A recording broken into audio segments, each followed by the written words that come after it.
off. So I'm the CEO and founder of EKOS.AI, and I'll talk a little bit about the sales side actually connects to why I built what I built as well. I've been working in a hybrid environment since I was 22 years old, which is difficult because, not engaging with people that you work with, or even being able to meet people in person when you're doing business development is difficult.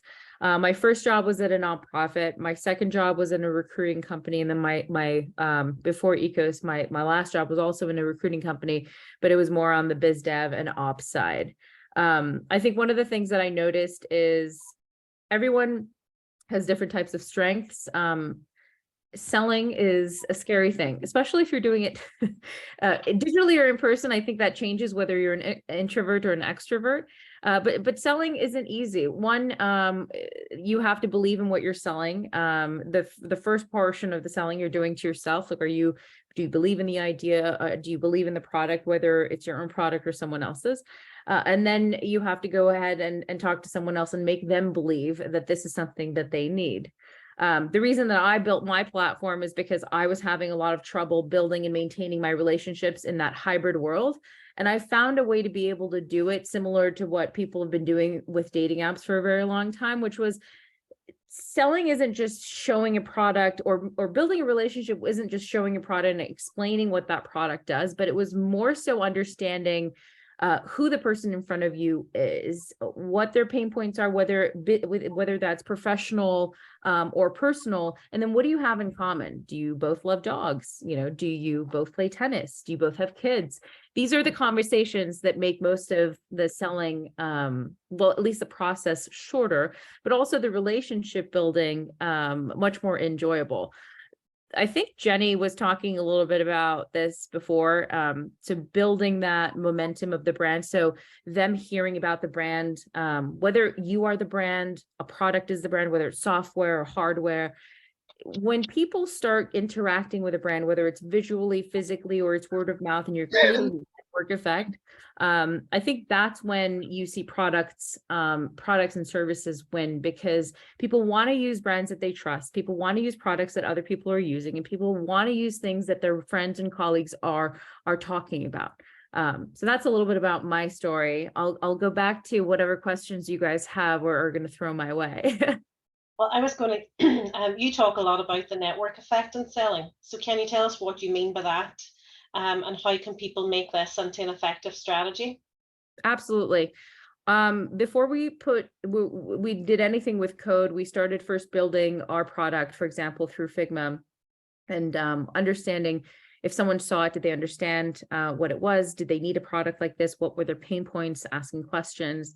But we were also building partnerships at the same time. So we were trying to understand what organizations or communities we could plug into that also touched multiple other communities and organizations that could create that ripple effect. So one, we're spending less time on marketing, we're spending less money on marketing and sales, and more so getting inbound requests the moment the product is live, which is exactly what happened to us. So spending that time building the brand, understanding who those potential strategic partnerships can be to create that network effect. By the way, when I say partnerships, please don't think they're only organizations.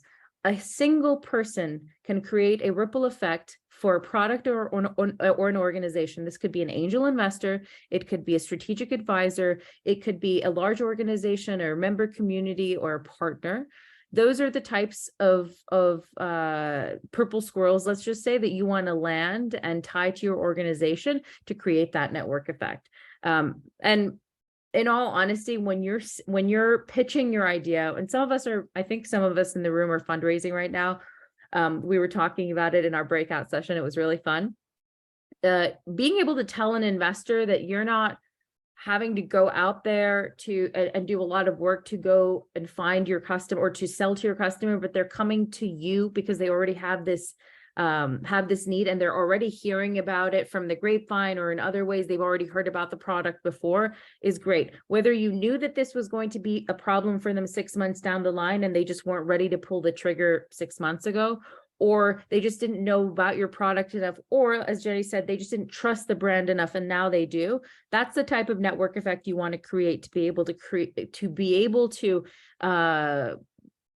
explode, so to speak, when you first start selling, because selling can be easy. We go through multiple things. There's COVID, there's earthquakes happening, there's bank runs happening, unfortunately. And you want to make sure that your product is positioned in a way that where it does the work for itself. The brand name does the work for itself. And when you talk about kind of branding and building brand influence, do you think that it's useful to use social influencers? I think influencers are important. I think picking them is similar to picking advisors and investors. You have to make sure that they are in tune with your brand. They understand your product. Your values and missions need to match, because sometimes if you bring someone in who's talking about your brand, but your consumer or your customers are looking at that person and not really thinking that they're either representing the brand in the right way, or they're just not the right persona, they're probably not going to have a good experience there. So picking them is almost like picking your team. But I do think that that also creates a network effect as well, especially with what's happening, in Twitter, on Instagram stories. You're able to get to more people, as long as you know that, your target audience, who those personas are. You've already put the time in and spent the time to understand who your buyers are. Then it's easier to be able to utilize those people. And I wanted to go back, you talked about kind of picking your team, and kind of from your experience with sales and recruitment and IT previous to setting up your startup, when would you kind of when would you advise people to make their first sales hire, and what qualities or traits do you think they should be looking for in that person?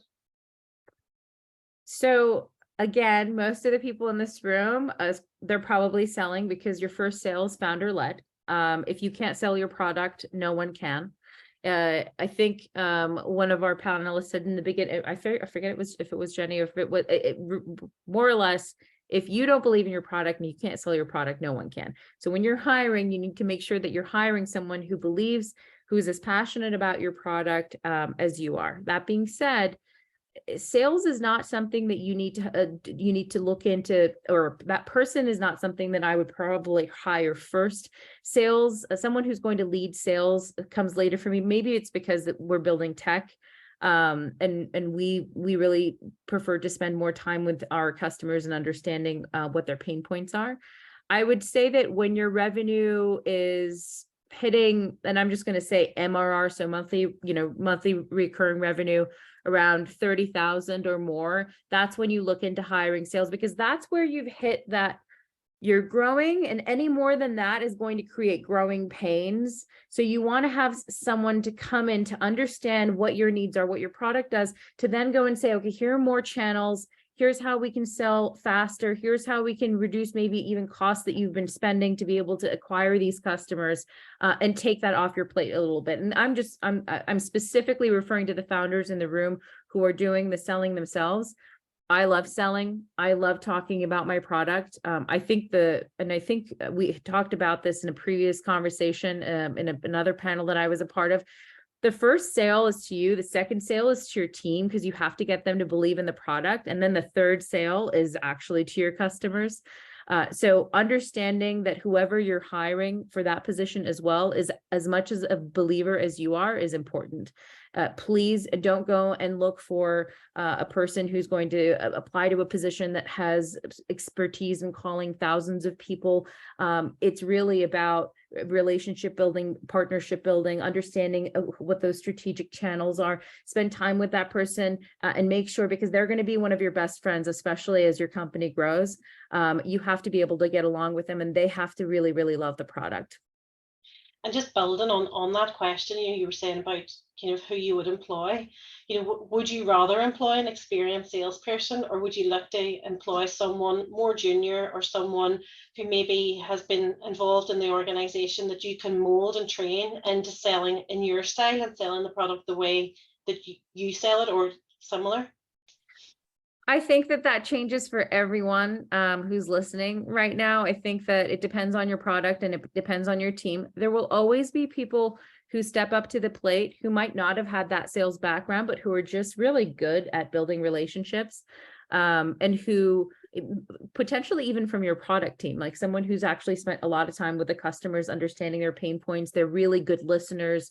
They understand how to be able to manage the conversations. But I think that before looking internally, you have to first get to the point where you feel the growing pains of, I now need to hire someone for sales. And then I think Mary had said this in a previous discussion. There are platforms you can utilize to be able to go into a little bit more of a hyper growth and help you utilize your sales and monetize your channels, rather than going and hiring a person. You can also go and hire a consultant for 2 or 3 months who basically builds that sales book and more so sales, let's just say sales booklet for you and work with you. So the lingo, the marketing material, how you're approaching the customers, and then you can go out and find the right person. You don't necessarily have to go do all of that in one. And I would say take your time, because hiring someone is already a long process. Firing someone is a longer and more heartbreaking process. So take your time. The sales are not going to go anywhere, and do it when it's right. And then, on that, I know that we, kind of about attracting talent into the company. What financial incentives do you think that should be offered for early sales hires? Any ideas around kind of the commission percentages, or other pitfalls that founders should look out for? I think that, and I can only speak for the US, really, it's a 50-50. So make sure that you're not, think of salespeople as like athletes. They want to run, and then when they get to the goal line, they'll run again to get to the next. It should be either a 50 base and commission, or you could say, what, I'm going to give you a lower commission, a lower base, but here's an equity percentage as well. Equity, make sure you're doing, again, to the founders, 4-year vesting, 1-year cliff, because you don't want this person to be around for 6 or 7 months. If you're building this around them, especially if you're building underneath them, you want them to be a long-term solution. And then you can say the rest of it is going to be commission-based, and commission can be broken up into different ways. You could either say there's quarterly, you're going to be receiving quarterly checks through commission. It could be 20% of all sales, or you could tier it based on the enterprise deal that they've done. I could also talk about the B2C side to this. Let's just say they're really driving sales, they're driving, and they're all, obviously, if they're doing B2C, they're also driving some of the marketing. You can tier it to specific levers of revenue. And then every single time they hit a higher revenue, you can increase their compensation, not in terms of the base, but always the commission. Because if they fall under, then they go back, instead of you really going back and saying, my gosh, I've given this person too many raises, let me bring them back to a lower base. Because we have to, whether it's the economy's not doing well, you're selling less, the person's not as motivated as they used to be, it keeps them on edge at all times. And that's how a salesperson needs to be. They should constantly be on the hunt. And, when you talk about kind of being on the hunt and being honest with yourself, how honest do you need to be with yourself around qualifying leads? How would you approach that?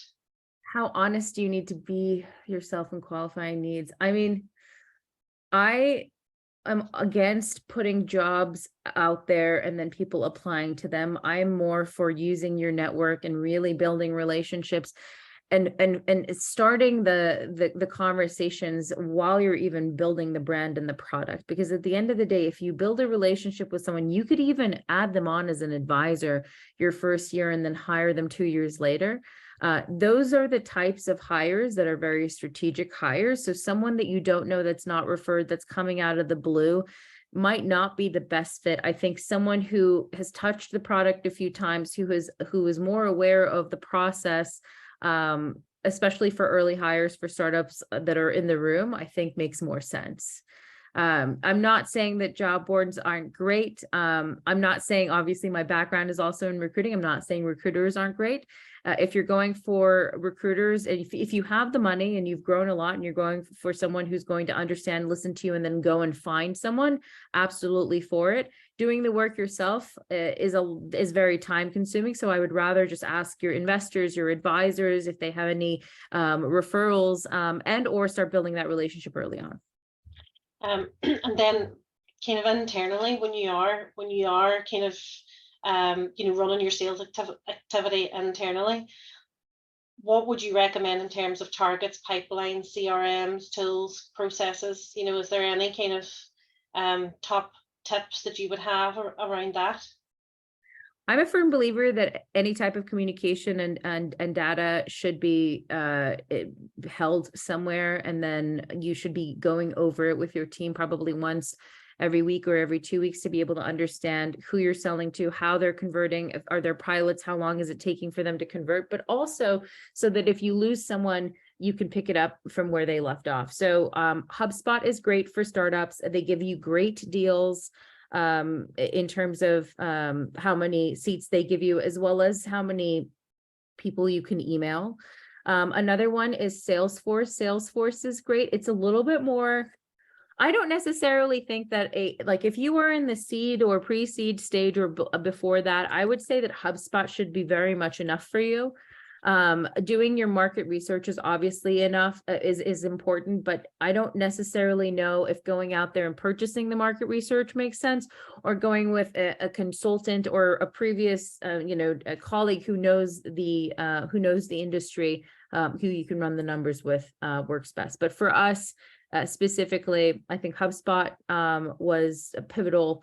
I think other social channels were pivotal, but for the data portion, it's HubSpot. And we actually started, when we first started, we just started with an Excel sheet. We wrote down the names of every organization that we thought had the network effect potential. And we're very specific about this. Our go-to-market strategy was going after the startup ecosystem and going after existing communities. And this is specific to our product, obviously, existing communities that could create a network effect, which would allow us to upsell, cross-sell, and more. And I think if you're selling, if your product is B2B, that's extremely important. That's interesting that you say it. It's important not to jump in and invest in expensive technology or CRMs at the beginning when an Excel template could do very well. Mary McKenna shared one this morning with our She Generate cohort, so we'll be promoting that they start with that in the beginning. Airtable is actually another one. Airtable has awesome startup deals as well. And it's, and by the way, if you guys are holding who you're speaking to in terms of investors and or if you're interviewing people, that's also a lovely way to be able to hold that data as well.